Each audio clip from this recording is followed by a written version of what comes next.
It's a very important topic today. Every topic is important. So, welcome again. We were talking about, last week we talked about how the process of listening goes with the principles. I gave you one example. That was step number 16. So what we are doing in these 40 steps, we are understanding the briefly. I can say it's just kind of a synopsis. So then we go deeply. Welcome again. So to last time we covered the 4 steps of austerity, which is known as tapa. And there is another word known as titiksha. So one is voluntary austerity and other is, today we are going to cover involuntary austerity. So the step is why and how to endure all pairs of opposites like heat and cold, pain and pleasure. That is our topic. So that is known as the titiksha. So I believe you have understood the word tapa means the effort to go into a deeper meditation by exercising your control over the body, the mind, and the speech. The tapa is done, the voluntary austerity is done to discipline, educate, and empower the body and the mind to remain calm in different conditions. So what happens when you practice tapa? It burns away your karma. What is that? It burns away your karma, the past impressions that causes the problems in our life, also in our practice of meditation, and also in personal, professional, and social lives. Self-study daily, for example, that comes under tapa, the voluntary austerity. Self-study, say for example, just spending 15 minutes in solitude. The world does not belong to me when I was born, and this world will not follow me when I die. So let me see what is that state. So you spend 15 minutes and half an hour, including the fasting, that also comes under the voluntary austerity. Now coming to titiksha, the involuntary austerity. Our one great master defines that. How he defines? The tolerating all the afflictions without caring to rectify them, and still being free from the anxiety and the reaction, is involuntary austerity. So when I was thrown by the destiny to this great country, I had a very small house, rented house. So I have to pay the rent. We were 4 people. Very small rented accommodation. So do you feel irritated that last time you had a big house? No. It comes under involuntary austerity. We are going slowly. So these 4 steps in the involuntary austerity makes you aware, raise your awareness level. And that awareness dissolves the duality that pops up in the mind. It is a great support to go into the higher state of meditation. So we have physical titiksha, we have vocal titiksha, we have mental titiksha. Means at the physical level, at the level of the speech, and at the level of the mind. Now, what is the secret? The masters are saying, when you enter into this involuntary austerity, what it does, you'll be surprised that titiksha is practiced to minimize the impact of ego in daily life. That very ego sense dissolves. And ultimately it is reduced to zero. Take an example of the physical titiksha, and that we do almost every day. Now, if you hurt physically, unconsciously you say, "I am sorry." It doesn't work. Sorry has become so unconscious and habitual that it does not affect our mind. But now see, ego is inserted at the minimum level when there is a physical hurt. The ego is more hurt at the vocal level. How crazy you are. You see that? And it hurts at the peak, at the thought level. That guy was saying that you are the worst person, so it is a thought. It hurts me for a longer time. You see that? How the masters are talking about that it minimizes the involuntary austerity, minimizes that very ego sense in us. The word, now take up the first one today. The first one says, why and how to endure all pairs of opposites like heat and cold comes under physical austerity. We do not get favorable condition outside in terms of our, house, profession, food, weather, temperature, comfort level. Sometimes we start blaming our nation, our community, our society. Sometimes we start blaming our parents. We do not have a choice of birth. Parents, their state of health, their wealth. So we are placed in conditions that are unfavorable, more challenging than we have little control. There comes the involuntary austerity. Meaning we should tolerate them happily with an indifferent attitude towards them. It will build patience and resilience. You can recall the tolerating of all. Say, for example, the Socrates. Do you know that Socrates' wife was very cruel? And he had many disciples, followers.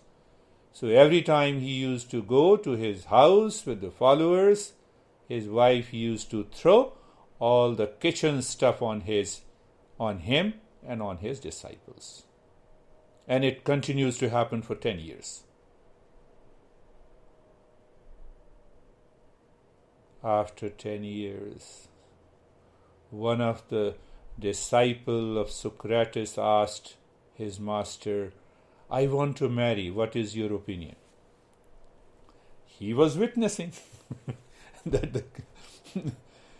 so that almost all followers were hurt one day or the other.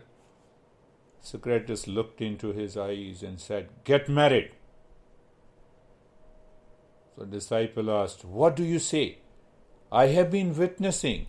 You have been having such a big problem with every day. Even we get hurt." Socrates said, if you get married, if you get a wonderful wife, both the worlds will be fine. You have already learnt everything from me. And if you had a wonderful wife, then both the worlds, the material world and the spiritual world, will be fine. But if you get the wife like me, no worries. The world will get another Socrates. That is what the involuntary austerity is. Now look at the deeper import of this involuntary austerity. This involuntary austerity is very well founded in Eastern wisdom. What we say, that there is one common element that is present.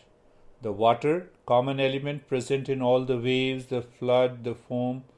Similarly, that common element is present everywhere. That is what the existence is. There is no two. So when there is no two, how anyone can hurt me? I live with that attitude. When you start living with that attitude, the mind remains pure. Are you getting it? I'm going little... So it is like, that is one thing to understand. So now what happens? The seeker examines the external condition and environment consciously. Lara a few weeks ago said, what should we do? Yes, we should follow involuntary austerity. Everything falls into the right place. It will happen if you have that trust. So seeker examines external condition, environment consciously and finds them. It cannot be changed at this moment. What should I do? Apply involuntary austerity. The seeker knows with clarity and conviction that there is no place where evil, the vice, is present in the world. There is a little different principle in Eastern wisdom, and the Western philosophy is more dominated by the principles of Christianity. So we talk of vampire, evil, vice. We say there is no vice that can exist in the world. There is only one common element. We start with that idea because the moment you say there is a vampire and there is a evil, then the fear takes over you. So we say that fear and the anxiety is because of ignorance in the mind. You have to get out of the ignorance. Practice involuntary austerity. First part of involuntary austerity. It's such a beautiful once we understand and do it. Second part is that all problems are problems of ignorance. All problems. The seeker lives and works with the clarity and conviction that conflict, problem, suffering is caused by illusion. That is the product of ignorance. So whenever I have a problem, let me close my eyes and contemplate and think that which part of this problem I am missing. Let me find out. Let me discover. Sit in solitude. Go back. Look again and again. Say, for example, in our relationship with the near and dear ones, if someone hurts you, go back first. First contemplate. Why my mind felt the hurt? How should I change my expression? What should be done? That comes under involuntary austerity.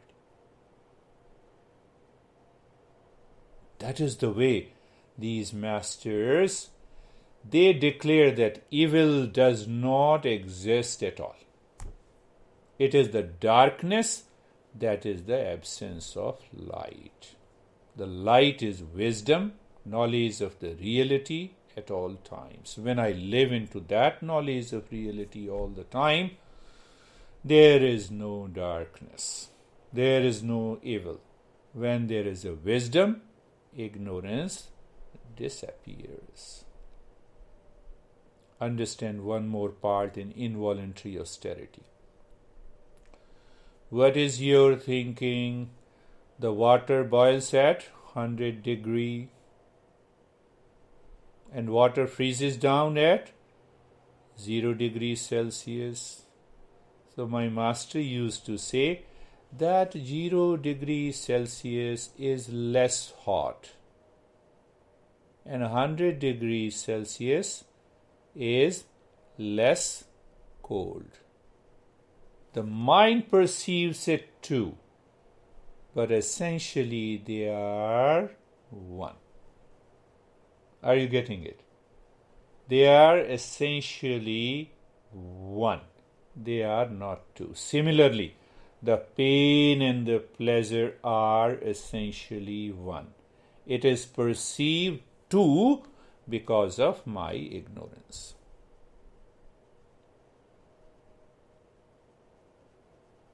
If someone punches you, you feel hurt. You give the same pressure in your physical exercises. That gives you pleasure. The impact on the body is the same. One hurts you. Do you see that? One hurts you and one gives you the pleasure. No, I will build my physical agility. So mind in ignorance creates opposite forces. That needs to be understood.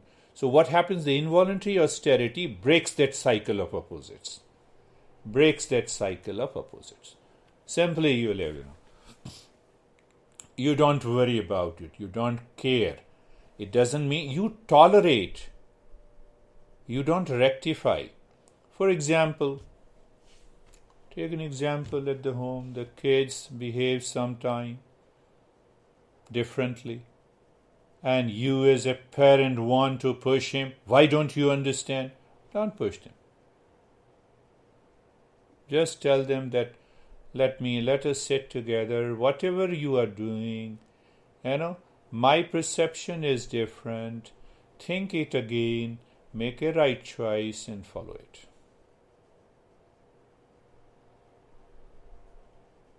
Krishna, you already know, the originator of yoga. He says equal to friend and enemy. Where? Inside. Equal to honor and insult, pleasure and pain, praise and blame, grief and happiness, heat and cold. Not attached to a person or a thing. That is what is involuntary austerity. That is what the involuntary austerity. Krishna further says, silent in the mind, content, and well satisfied with anything and everything. It doesn't mean that you are not working in your profession. You continue to work. Do you remember the second principle? Nitya karma and namitya karma? That I should be working. My profession, I must be working. I must do the work. But I erase from my mind the desire for fruits of an action and the ego sense. So this is what the Krishna is saying. What is involuntary austerity? Silent in the mind. Content and well satisfied with anything and everything. Not attached to anything. There is a firmness in the mind that leads to involuntary austerity. So what happens when you follow this physical austerity? Now what happens? The body will not move at all. Body will not disturb you in any practice of meditation. It will not create a cycle of pain and the pleasure. And you will commit yourself to go into the highest state of meditation. Let us start our journey of meditation. Eyes are closed and eyes are closed. Just looking inside the head. Do you remember the Shreyas in the prayers? Shreyas is the path of what is right and good, and the prayers is what I like and what is pleasant to me. So you make yourself free from what you like and what is pleasant to you. That also comes under involuntary austerity. You stay where? What is right and good. To whom? To yourself. We become good person to ourselves. Leave the world outside. When you are good to yourself, you are good to everyone. Simple understanding. I'll be introducing these principles from now so that we can go a little deeper. The stage 1 now, looking at the body, awareness of the body, feeling the body, sensation in the body, and then looking inside the heart or the head, in the space. What do I see in the space? I look at a point in the space and check if that point is giving you an experience of spark of calmness. That is enough. Spark is enough.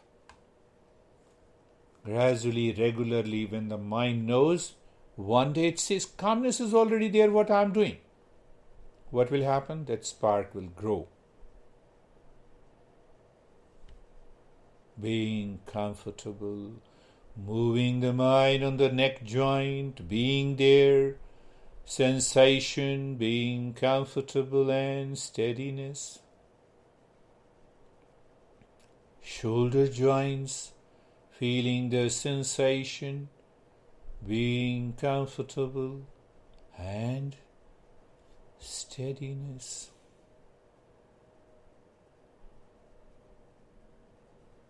Mind is looking at the hip joint and you are aware, you know it, you feel the sensation, you are not doing anything.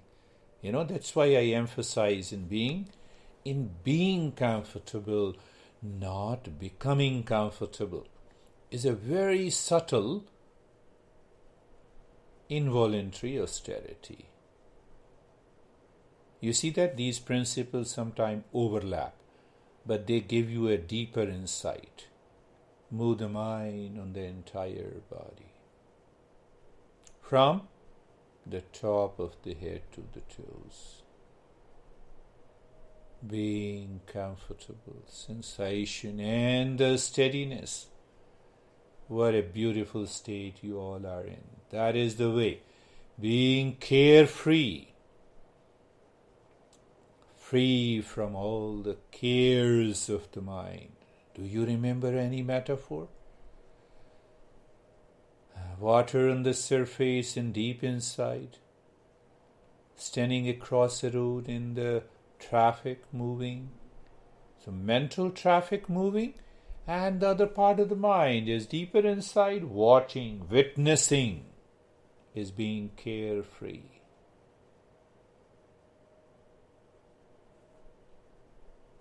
Anything comes. What it means? Anything comes which was not there in my mind. Now it has come. It will not be there. That is a perfect way of being carefree.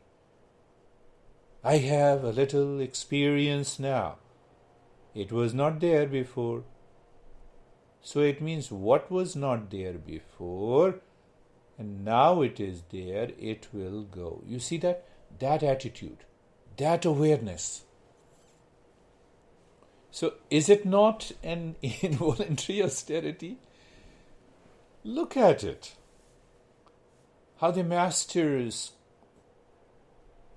got a deeper insight in being carefree. And then being casual, being casual. You work for 10 hours, reach your home, sit in a living room, stretching your body and say, yes, now I am free. So do you have that awareness that take the world lightly? Not seriously. That is all. I am done with it. That is also being casual. Second stage, we will continue our journey of purification of the mind. So looking inside the belly button today,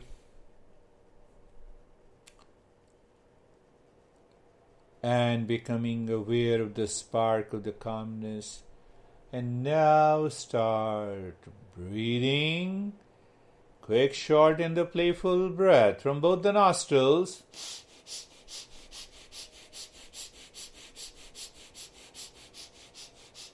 Continue playful breathing from both the nostrils, keeping the body steady, maintaining your awareness of being comfortable, being carefree, and being casual.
And stop this. What did we learn with the involuntary austerity? The experiences comes and goes. We are discovering the experiencer. So we are okay. We feel fresh, thank you. We feel clear, okay. We feel the sensation, okay. Now start breathing deep. Silent and slow inhalation. Check that. Every inhalation is deeper than the previous one. And while breathing out, lips together, looking deep inside the forehead. You see there are many points. Start humming sound. Longer, deeper, louder. Sound should put the mind deep inside the forehead where it is happening. Again, while inhalation, it is deep, silent, and slow.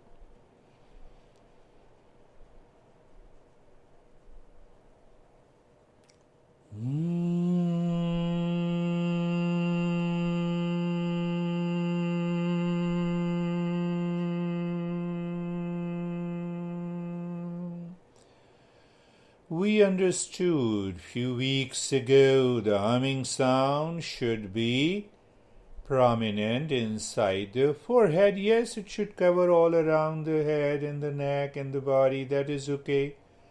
But more, it should originate. Continue.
And stop this humming sound, but continue deep, silent, slow inhalation and exhalation.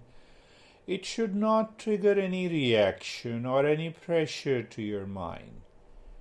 So deep, silent, slow breath continues, moving the mind during inhalation from the crown of the head to the tailbone in the space in the spine, and dropping Om Shanti 5 times.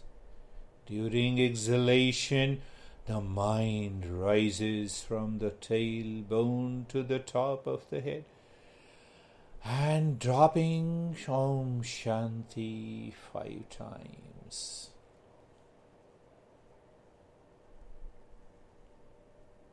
I know these steps are helping all of you. The mind is understanding, accepting. So we want to go a little deeper into these steps before I change steps. So when you are dropping Om Shanti, okay, and then you see the space, Om Shanti. See this space, Om Shanti, see this space.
You're dropping Om Shanti. Any thought comes, before it enters into the mind, you're already dropping Om Shanti and realizing the inner space. Can I say it is also an involuntary austerity? You see that? We'll cover up those 3 steps next time. It's such a beautiful way to have a clarity of understanding, followed by and now leave this, but continue with the deeper breathing. For the stage 3, the nyasa will become so softer and gentler, deeper. Moving the mind when the breath goes in from inside the right arm, from the shoulder to the fingertips, or from the fingertips to the shoulder, in the space. So we are 100% clear. The space within is the highway. The breathing is our car, and the mind is the driver. That mind finds out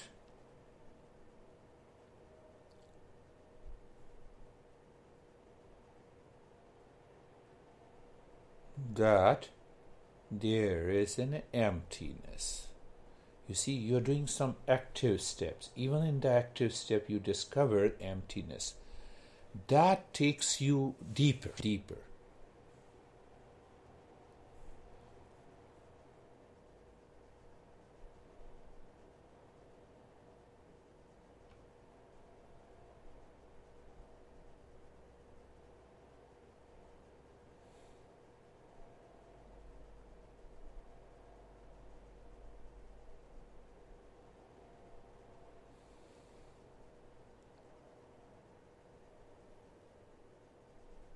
And now inside the left arm,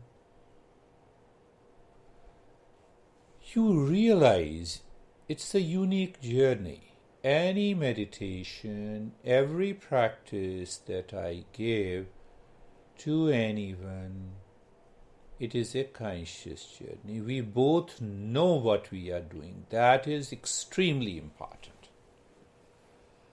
When a teacher says, do this, this will happen, we enter into the area of mysticism, cult, dogma, belief. None of these is here.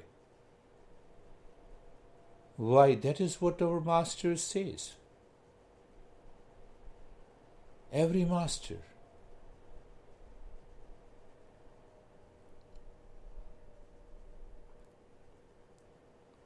So that's how I always love to explain.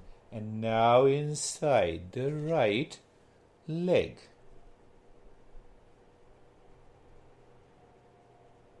What happens? Your mind seems to dissolve, melt the body. So what happens? You find you are already into the infinite space. But how this happened? The mind consciously disconnected with the name, form, shape of the body. It doesn't mean that it is not taking care of the essential functioning of the body. Sometimes people have misunderstanding.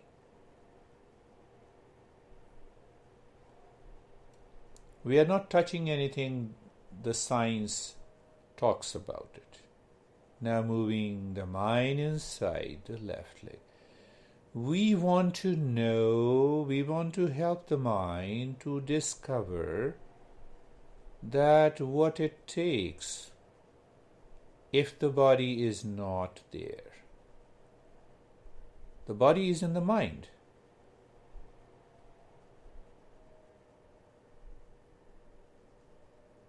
Continue.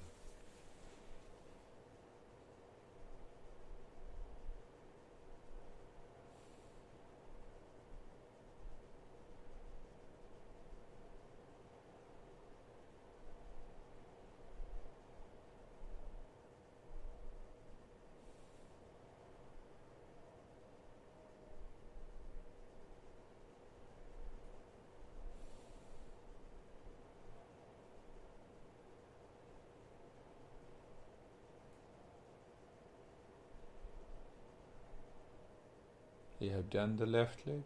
Yes.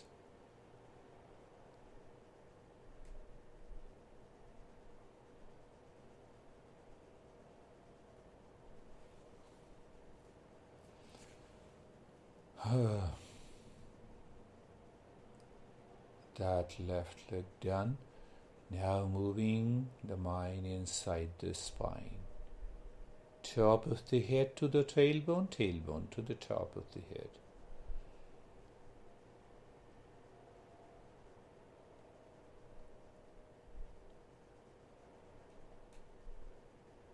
We need not to do a lot of stuff, people talk in Kundalini meditation.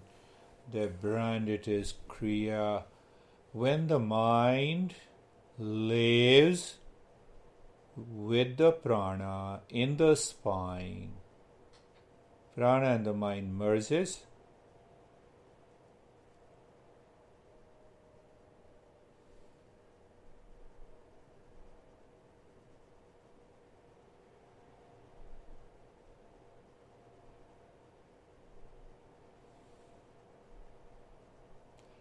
Beautiful. I appreciate all of your commitment to yourself.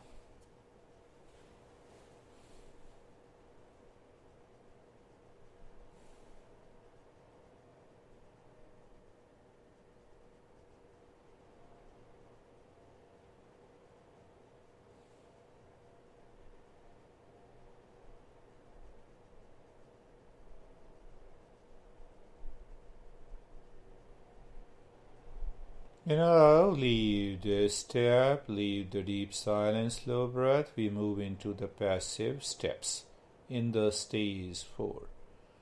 Okay, you're casually looking inside the heart, and the space, spark of the calmness continues to grow. Just be there. And the moment any thought comes, superimpose Om Shanti. I have already explained you. Very gently.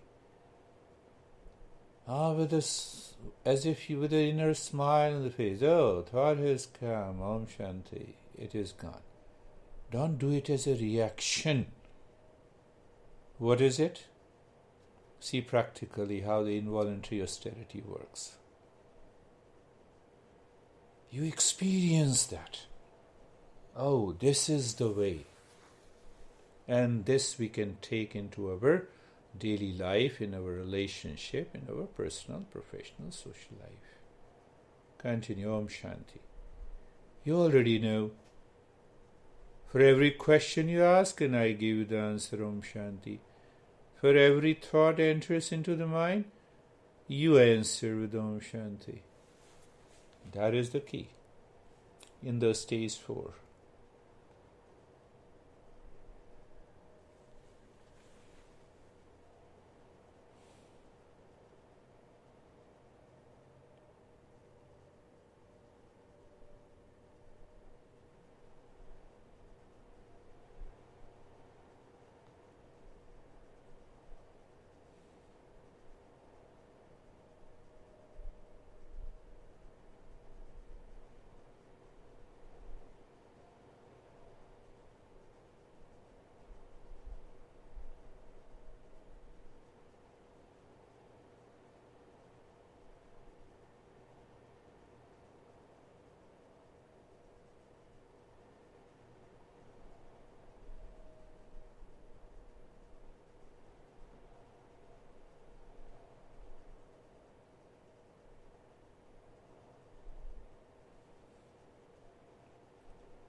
And leave this Om Shanti also. In the stage 5, we casually walk our mind inside the crown of the head, become aware of the spark of the calmness, and just casually drop Om. You see, when I say David Stephen Jarrett, you instantly become aware. So that's how we are saying Om means we found it inside the forehead. We found it. Om melts away. Inside the heart, casually, Om.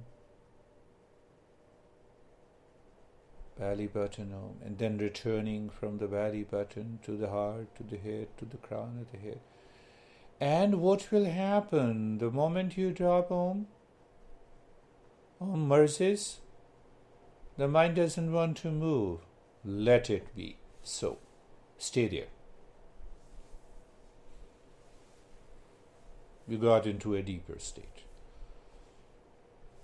Why? I'll understand that.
Just looking at the breath going in, breath coming out.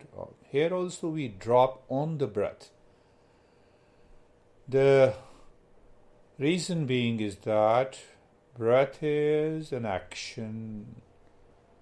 Om is a state to transcend. All the action means the mind is totally absorbed, transcended.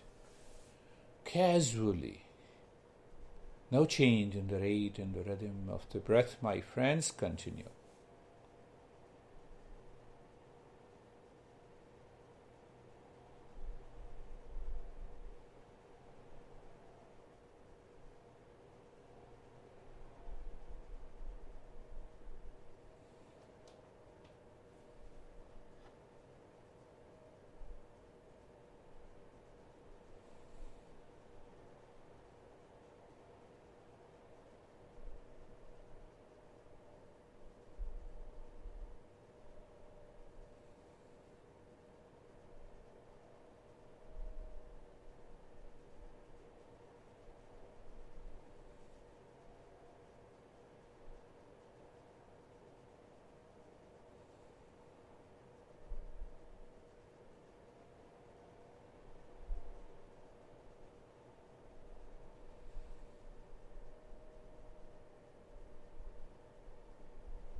Shanti, Shanti, Shanti.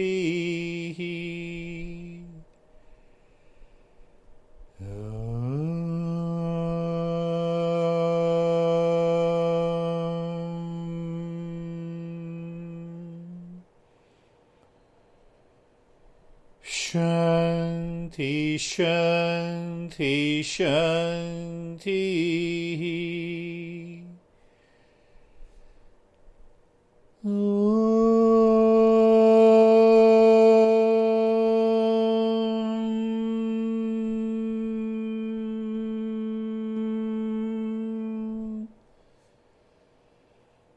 Shanti, Shanti, Shanti.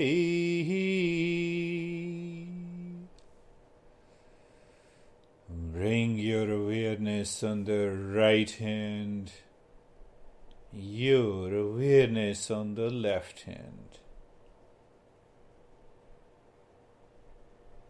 Lift your both the palms. Place it on your eyes. Open the eyes inside. Know your experiences. And then bring the hands down. Wonderful. How are you, David and Jerry?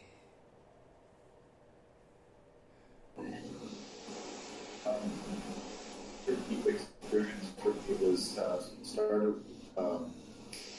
lots of noise, both thought noise and dog noise, but I was let it all go and just got very, very deep, so I don't know where it went.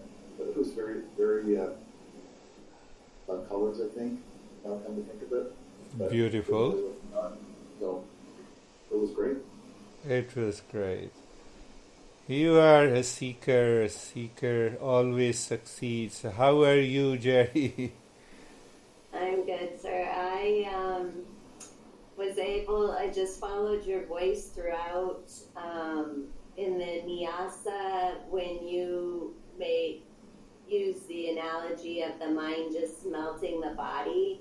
That's exactly what I was feeling at that point. My right leg just went forever almost. It was just kind of like my Beautiful. right leg never ended. And then through the Om Shanti, the oming or the Om Shanti from the crown to the tailbone, I felt like there was this larger oming out. Larger. So I was able to Om Shanti through the points, but there was a larger. Yeah, I could see that. And I really can't explain. My experience was just very deep, I think. Very deep. You see that? That is the way to be a seeker. Yes, it happens when when there is an understanding, that understanding hits at the time of the practice. And practice reveals, oh, here it is. I remember one of the incident with my master. I'll talk about it later. How are you, Lara? I also had a really deep experience. I processed a lot. I didn't realize that I was dealing with. And so it was interesting to kind of just watch that and then go deep. And then I don't know where I went. It was just like nothing for a little while. And then you started to bring us back. Beautiful, beautiful. That is the way to be. And I can understand your, the mind is Rajasic type. And the Rajasic type mind moves to the Sattvic type by involuntary austerity. So that is why we need to understand these principles. So I could see, yes, it was deeper. How are you, Stephen? I'm good. I experienced everything everyone else was talking about. When the Nyasa part came, I was struggling with it. And then I hear what you were talking about, and my realization is that I couldn't find my body parts Beautiful. to go through. So I'm trying to say, why can't I follow my right arm or my left arm? And then when you were talking about it, I said, oh. And it's at that point, I remember seeing spots of yellow. And then the only other thing that I remember is when you were chanting the Om Shanti, I saw a vision of a person inside within my mind, but I couldn't say who it was. But then I saw that person was surrounded by a heart. Beautiful, yes. And then I could feel my heart rate start to change, where it went from very low to where I was starting to get a sense of nervousness, I would say. Oh. And then we came out of meditation. So it was something I've never experienced before. I don't know. Yeah, so.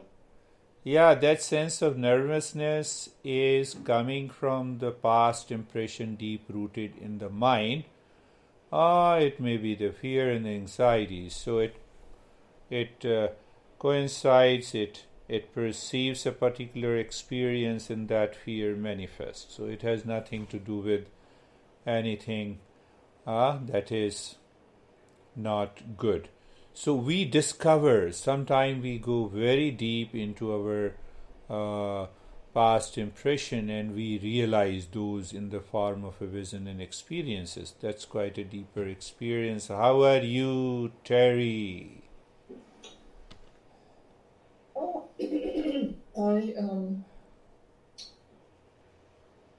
I was having difficulty doing the... Yes, I could see that. But here's what I did. It became less violent.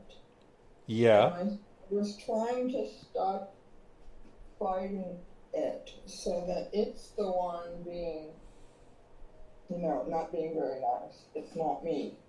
Yes. And yeah, so I was just doing the Ohms the 5 times, and I couldn't do them. So what I did was I just saw my body as being right here, this size, and I saw the space as being really big. Beautiful. And I just let the Om just go straight through and forget about the body. Yes. The body was like a doll just hanging in the middle of space. Beautiful. Yeah. Beautiful. That is what is a deeper state. It doesn't matter whether the body moves or not. When you are separate from it, you see that separation. You have that. So today's meditation, I'm sending it within few minutes, so you have to listen to it again and again and again. And just keep it listening and see that how that involuntary austerity can. So what happens, there are two parts: pressure and the resources. So because the pressure of the problem with the Terry is much more than the resources today. Sometime what happens, the resources overtakes the pressure of the body. So the body doesn't move. So that is what happens. So she has Parkinson's. But your body has it. You don't have it. We will continue our journey. And doing this to me is a pharmaceutical. Yes. This is a pharmaceutical. Yes. Effect. So. Yes. I feel very. It was hard for me to stop being angry about that, and just go. Okay, it's just happening to me. Just happening. Yes, happening to the body, not to you. Beautiful. Yeah. Yeah. Beautiful, my friend. So, how are you, Sameer? Sir, it was really good, and I had lot of sensation in this part of my head, means upper part of my head, and now it is also after completing the meditation also there is lot of sensation on this part of my head. I don't know why. You said, no, take your breath from the upper part of your body to the lower. So it started happening little bit sensation, and it continued for a longer period of time. Yeah, it's also deeper. When the prana merges into the mind, then the mind goes up, lifted up. That's a beautiful experience. I just want to share one of the experiences with my master, then I can have the question and answer. So you see that in a tradition that we normally touch the feet of a master, and late in the evening, before going to sleep, we start massaging the feet. Just a kind of a service, because I wanted a closeness to my master every time. I wanted to see how this guy sleeps. What does it mean? I wanted to know everything about this. Such a great master. So I was massaging the feet for about 15-20 minutes, and he started snoring. So I got up, I folded my hand, I closed my eyes, and the moment I opened my eyes, master was sitting. How dare you feel that the master ever sleeps? I said, okay. I didn't say anything, but it was very young days, almost 25 years ago. So I said, no, I have to find out.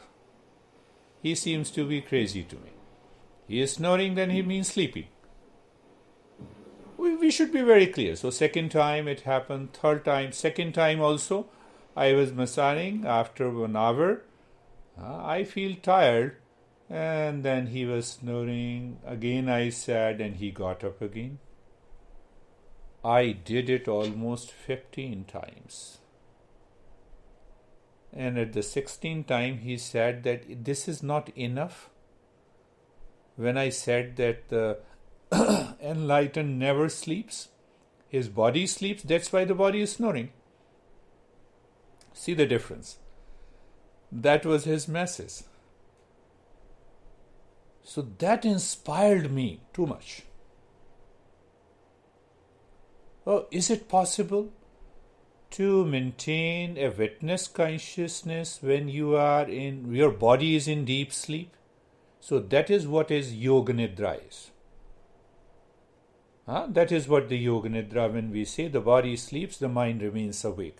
But unless I separate them both, it cannot happen. And you feel that separation, then you live into that state. So almost I would say 15 or 16 times, he said, is it not enough? Are you not clear about it?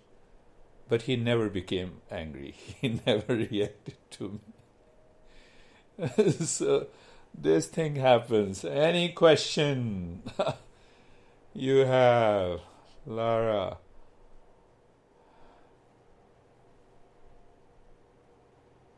So that is all. We will pick up our journey next time. Think of it. Involuntary austerity, think of it. It's a physical level, will cover mental and the speech level. And once you do that, you are always relaxed. People get upset, let it happen. But you maintain that cool and the poise and calmness. That is all. Thank you very much. We'll meet again. Thank you. Thank you. Thank you. Thank you.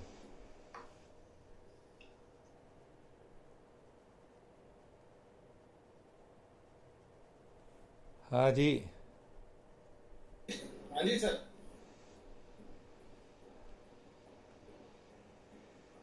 ठीक है हाँ जी ठीक है sir